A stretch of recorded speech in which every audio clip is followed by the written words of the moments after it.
حضرت لقمان حکیم جنہیں اللہ رب العزت نے دانش مندی عطا فرمائی تھی، حکمت عطا فرما رکھی تھی، اپنی بچوں کی تعلیم کے تربیت فرما رہے، تعلیم دے رہے، اور اللہ نے اس سلسلے کو اپنے کلام میں محفوظ فرمایا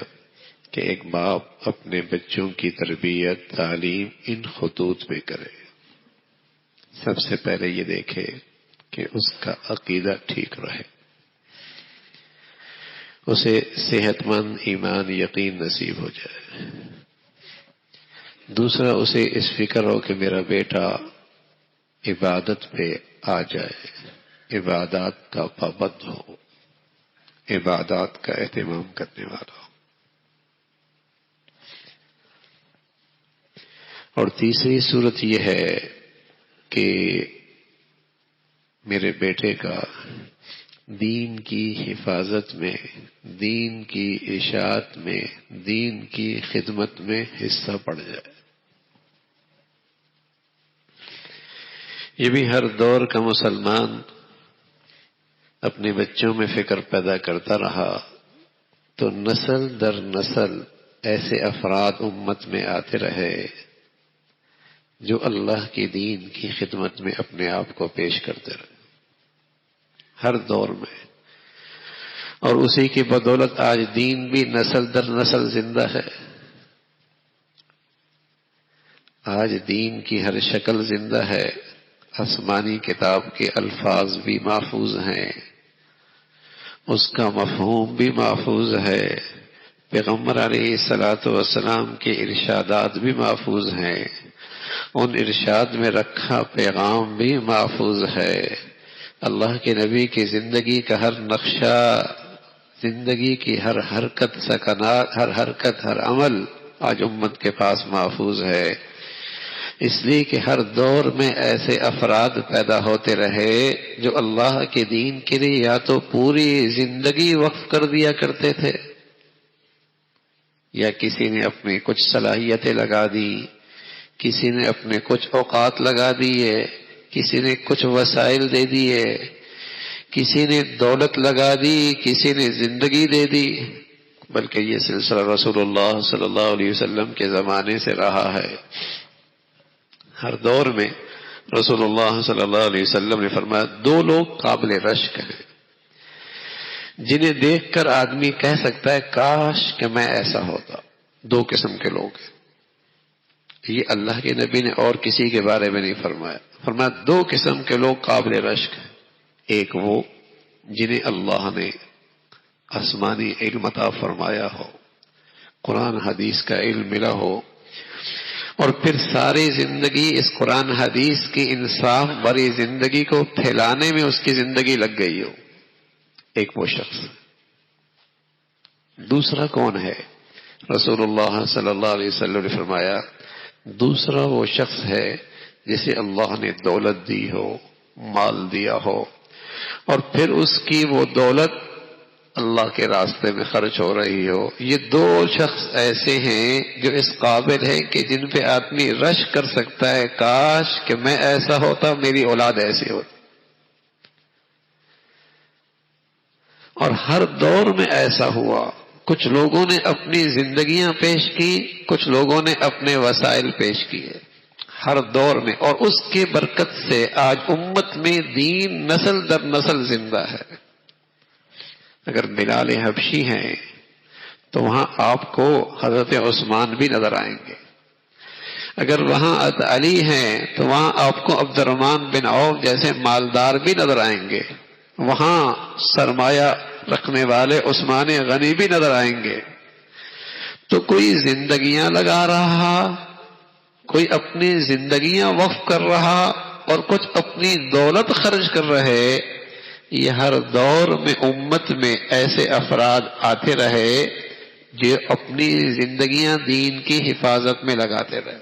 جس کی بدولت آج اس پرفتن دور کے اندر بھی کوئی یہ نہیں کہہ سکتا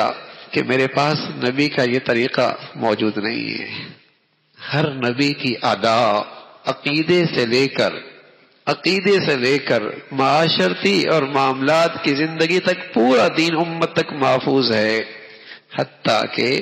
جہاں مسلمان کو یہ پتا ہے کہ میرے پیغمبر بیت اللہ میں کیسے تشریف لے گئے، وہاں مسلمانوں کو یہ بھی پتا ہے کہ ہمارا پیغمبر بیت الخلاء میں کیسے تشریف لے گئے۔ سر سے لے کر پاؤں تک ہر ادا اس امت کا تک محفوظ ہے۔ کیسے محفوظ ہوئی؟ ہر دور میں ایسے افراد کا انتخاب ہوا، ایسے خوش نصیب ہوئے جنہوں نے یہ زندگی امت تک نسل در نسل منتقل کی ہے۔ لیکن یہ سبق ہر گھر میں بچپن ہی میں ماں باپ اپنے بچوں کو دیا کرتے تھے کہ بیٹے تم نے دین کی بھی خدمت کرنی ہے، بیٹے تیری زندگی کا کچھ وقت تیری زندگی کی صلاحیتیں دین کی حفاظت میں بھی لگنی ہیں۔ یہ ہر گھر کی پہلی درسگاہ میں ماں باپ سبق دیا کرتے تھے۔ مائیں حضرت خنسا 7 بچے شہید ہو گئے، 7 بچے، خوش ہو رہی ہوں، واہ واہ۔ بلکہ جب میدان آیا، مارکا آیا، تو اپنے بچوں کو بھیجتی ہیں اور کہتی ہیں بیٹے میں نے تمہیں جوان ہی اس دن کے لیے کیا تھا، میں نے تمہیں پالا ہی اس دن کے لیے، میں نے دودھ ہی اس غرض سے پیا تھا، اور جب سارے شہید ہو گئے تو خوشیاں مناتی کہ آج اللہ نے مجھے اپنے بچوں کی شہادت پہ عزت بخشی۔ تو یہ سبق بچپن ہی بھی دے دیا کرتے تھی مائیں، دودھ پلاتی اس لیے تھی، چھاتی کے ساتھ لگاتی تھی، اور ان کے کانوں پہ یہ کلمات دے کر ان کی تربیت کرتی تھی، حسبی ربی جل اللہ ما فی قلبی غیر اللہ نور محمد صلی اللہ لا الہ الا اللہ۔ ہنسازی ہوتی تھی۔ بہت سارے بچے، ان کے گھروں کا ماحول اس امت میں ایسا رہا کہ مائیں جب صحابہ کی زندگیاں پڑھا کرتی تھی تو بچے بچپن ہی کے اندر ان واقعات کو ازبر یاد کر لیا کرتے تھے صحابہ کے، اور پھر ان کے ہاں یہ ذہن بنتا تھا میں نے فلاں جیسے بننا ہے، میں نے فلاں جیسے بننا ہے، میں نے اپنے آپ کو ایسا بنانا ہے، تذکرے ایسا۔ اور اب کیسے بنتے ہیں؟ اب کیا ذہن بنتا ہے؟ یہ اداکار بننا ہے، یہ گلوکار بننا ہے، یہ لہو لہو کا فنکار اور اداکار بننا ہے، اور یہی زندگی ہے آج کی نئی نسل کی، یہی زندگی ان کے ہاں آئیڈیل ہی یہی ہیں، اس نئی نسل کے بلندی کے معیار ہی یہی ہیں، اس جیسا بننا ہے۔ تو ہر گھر کی پہلی درسگاہ میں یہ سبق ملتا تھا کہ بیٹے تم نے اپنی زندگی دین کے لیے بھی لگانی ہے۔ تو میرے عزیزو، حضرت لقمان اپنے بیٹے کو نصیحت کر رہے، بیٹے شرک بھی نہ کرنا، تیرا عقیدہ بھی ٹھیک ہو، تیری زندگی میں عبادات بھی ہو، اور ساتھ فرمایا کہ دیکھو برائی سے روکنا، اچھائی کی طرف بلانا، یہ تحریر سے بھی ہوتا ہے، یہ تقریر سے بھی ہوتا ہے، ہاں، اور اس کے لیے اسباب و وسائل بھی مہیا کیے جاتے ہیں جس سے خیر پھیلے، جس سے نیکی پھیلے، جس سے دین پھیلے، جس سے دین کی حفاظت ہو، جس سے دین آگے اس کی اشاعت ہو، اس کے لیے ایسے اسباب و وسائل مہیا کرنا اور ان صورتوں کو اختیار کرنا جس سے برائی رک جائے، شر رک جائے، فساد رک جائے، منکرات رک جائیں، گناہ رک جائے، دین دشمنی ختم ہو جائے۔ یہ بھی مسلمانوں کی ذمہ داریاں ہیں کہ مسلمان اس میں اپنی صلاحیتیں، وسائل، زندگیاں لگا رہے ہوں۔ تو ایک باپ اپنے بیٹی کی تربیت میں ان خطوط کو سامنے رکھتا ہے۔ اللہ رب العزت بھائی ہمیں بھی عمل کی توفیق نصیب فرمائے۔